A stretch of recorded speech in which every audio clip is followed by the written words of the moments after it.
Iaq პრეზიდენტის ადმინისტრაციამ მტკიცებულების ნიშნად, რომ სალომე ზურაბიშვილმა ნამდვილად გაუგზავნა ილჰამ ალიევს მილოცვის წერილი,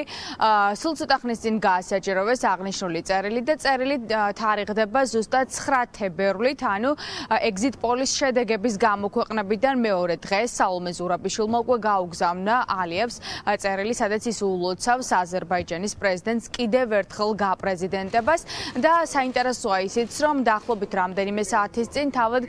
ილჰამ ალიევის ადმინისტრაციის ვებგვერდზეც გამოქვეყნდა სალომე ზურაბიშვილის წერილი, სადაც რაც არის ბუნებრივია იმ წერილის ანალოგი, რომელიც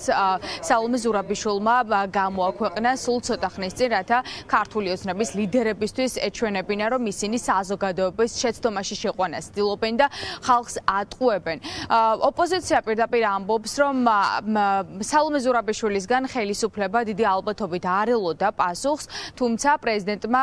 ასე ვთქვათ, ქართული ოცნების თავდასხმებს დუმილით უპასუხა, ერთადერთი რაც გამოაქვეყნა, ეს არის მილოცვის წერილი. ოპოზიცია პირდაპირ ამბობს, რომ პრეზიდენტის მიმართ ეს არის დისკრედიტაციის მცდელობა და კიდევ ერთხელ შტურმი სალომე ზურაბიშვილის მიმართ, ეს ყველაფერი კი ადესტურებს იმას, რომ მათი თქმით ირაკლი კობახიძე არ ცდილობს ურთიერთობების გამოსწორებას და ურთიერთობის დალაგებას სალომე ზურაბიშვილთან და ასე ვთქვათ, ცდილობს, რომ ეს უბსკრული რაც არსებობს საქართველოს მთავრობასა და პრეზიდენტის ინსტიტუტს შორის კიდევ უფრო მეტად გააღრმავოს. პრეზიდენტის ინსტიტუტს არამხოლოდ პატევის სცემენ, თვითონ პრეზიდენტის სტილს და მის დიპლომატიურ მანერებსაც ხანდახან დააკვირდნენ. პრეზიდენტი არ პასუხობს ესეთ ძალიან უტაქტო და არაეთიკურ გამოხტომებს მისი მისამართით, იმიტომ რომ მას არ უნდა ეს ინსტიტუტი აქციოს ასეთი დაბალი დონის პოლემიკის ასპარესად და უფრთხილდება ქვეყანას. ამიტომ თუ პრეზიდენტს ახლა ვინმე საყვედურობს თავრობიდან, რომ ნაკლები ძალისხმევა მიმართა, რომ საქართველოს ქვეყნის გარეთ კონდეს უფრო მეტი შედეგი ან მეტი მეგობარი ყავდეს ამ შემდეგ, ძალიან სასაცილო იქნება, იმიტომ რომ მთელი რიტორიკა მთავრობის და მმართველი პარტიის არის ანტიდასავლური. ამიტომ აქ ახლა ვინმე მასწავლოს და მით უმეტეს იმ ყვაწვილებმა, ვის დიპლომატიის ანაბანა დღემდე ვერ გაიგეს და დიპლომატიის ენა არ იციან, მთელ სამყაროს ელმებიან და ამ ქვეყანა გახვიეს ამ დიპლომატიურ სკანდალებში, ისინი ვერ ასწავლიან პრეზიდენტს, ვის როგორ და როდის უნდა მიულოცოს. დავით გარეჯის კამპანიას შემქმნელებმა და მე შეგახსენებთ, რომ ეს კამპანია დაიწყო მაშინ, როდესაც აზერბაიჯანი იყო ომში, გადაწყვიტეს, რომ დღეს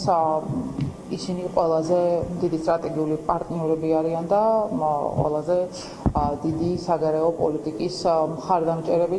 და გადაწყვიტეს, რომ